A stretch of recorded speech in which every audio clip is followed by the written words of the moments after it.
বহুদিন পর তোমাদের কাছে একটা মিনি ব্লগ নিয়ে আসলাম।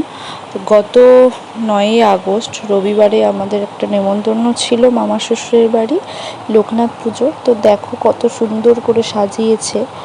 তো এখন সবথেকে বড় কথা, কোথাও যাওয়াটা মানে বিরাট বড় চাপ, মানে বিরাট বড় একটা লড়াই, যুদ্ধ।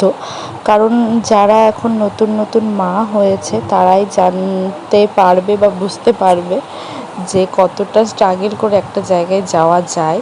তো আমি এটা ফার্স্ট টাইমই গেলাম বেবি হওয়ার পর, যেহেতু আমার শ্বশুরবাড়ির পাড়াই, তো সেই কারণেই যেতে পেরেছি।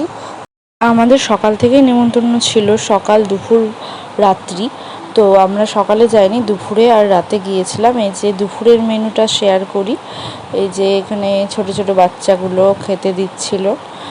এখানে ছিল ভাত, ছিল মুগ ডাল, চিপস, আলু পোস্ত আর বাঁধাকপির তরকারি। সব রান্নাগুলোই ঝাল ঝাল। তো ঝাল ঝাল রান্না খেতে ভালোই লাগে, কারা কারা ভালোবাসো। আমার তো খুব ভালো লাগে ঝাল ঝাল খাবার। তো সেই জন্য গরম গরম ঝাল ঝাল খাবার খুব তাড়াতাড়ি খেয়েছি, যেহেতু বাড়ি আসার তাড়া ছিল। আর এই গেটটা তোলা হয়েছিল না, তাই আমাদের বাড়ির ওপর থেকেই গেটটা তোমাদের দেখালাম। তো রাত্রের ভেন্যুটা তোমাদের দেখাচ্ছি। আর রাত্রে দেখো কি সুন্দর লাগছে, লাইটিং করেছে চারিদিকটা, দারুণ করে সাজিয়েছে। প্রতিবারই লোকনাথ পুজোয় খুব সুন্দর করে সাজায়, স্টল বসে, ফুচকা স্টল এবারও বসেছিল। তো আমার তো খুব লেট হয়ে গিয়েছিলো যেতে, 10, 10:30 বেজে গিয়েছিল। এই যে তাই রাত্রেবেলা সেরকম ভিডিও করতে পারিনি, এইটুকুই করেছি, তোমাদের সাথে শেয়ার করলাম। এই যে কী কী খাইছে সেটা তোমাদের শেয়ার করি।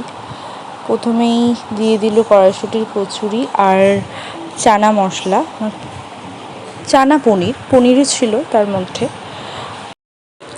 তারপরে গরম গরম খিচুড়ি, বেগুনি আর সব সবজি দিয়ে একটা ডাঁটার তরকারি করেছিল।